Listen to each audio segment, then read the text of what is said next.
Баршаңызға сәлем, құрметті достар. 9 сыныптың химиясы 19 параграфтың шығару жолын көрсететін боламын. Бірінші сұрағымыз тотығу дәрежесі 0-ге тең болатын үш затқа мысал келтіріңдер. Бізде жай заттардың тотығу дәрежесі 0-ге тең болады. Жай заттар деп отырғанымыз ол темір, оттегі және де сутегі.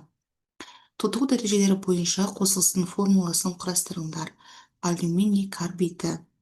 Алюминий мен көміртектің қосылысы. Формуласын жазатын болсақ, алюминий көміртегі. Алюминийдің тотығу дәрежесі +3-ке тең болады, көміртектікі -4-ке тең болады. Енді 3 пен 4-ке ортақ сан аламыз, ол бізде 12 саны.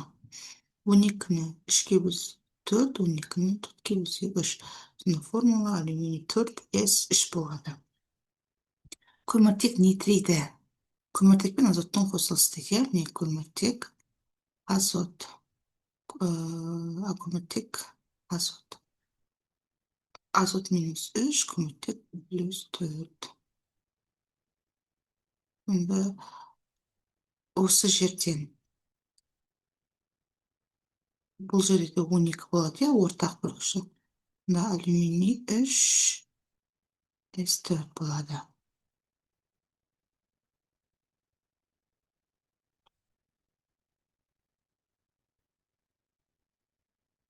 Так, йод фториді. Йод фториді.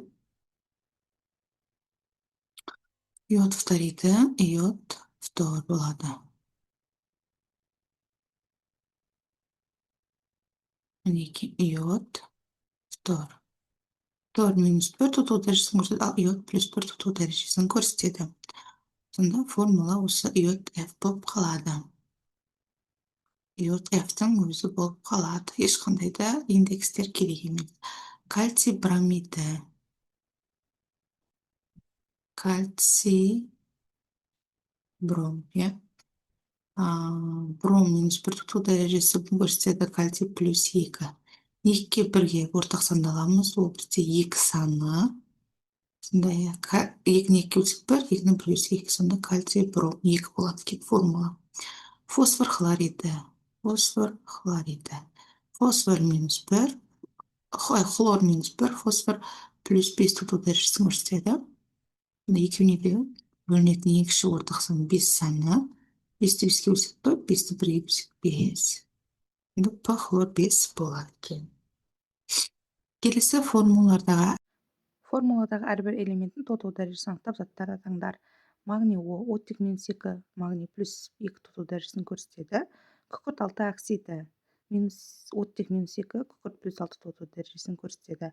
Көміртек сульфиді, күкірт -2, көміртек +1 тотығу дәрежесін көрсетсе, фосфор фториді, фтор -1, фосфор +5 тотығу дәрежесін көрсетеді. Вольфрам оксиді, оттек -2, вольфрам +6, азот қышқылы, оттек -2, азот +5, сутек +1, кальций карбонаты, оттек -2, кальций +2, көміртек +4, натрий силикаты, натрий +1, кремний +4, оттек -2, мырыш нитриді, мырыш +2, азот +1, ал оттек -2 тотығу дәрежелерін көрсетеді.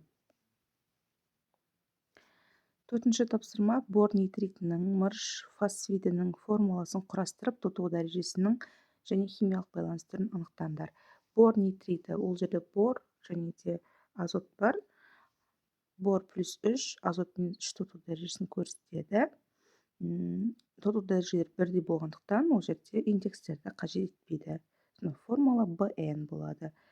Бұл жердегі химиялық байланыстың түрі ковалентті полюсті. Яғни екеуі де бейметалл болғандықтан ковалентті полюсті болады. Келесі мырыш фосфиді. Мырыш және де фосфор. Мырыш +2 тотығу дәрежесін көрсетеді, ал фосфор -3 тотығу дәрежесін көрсетеді. Екеуіне де ортақ бөлгіш сан ол 6 саны. Формула мырыш 3 П2 болады екен. Химиялық байланыстың түрі ковалент иондық болады бұл жерде, себебі біреуі металл, екіншісі бейметалл.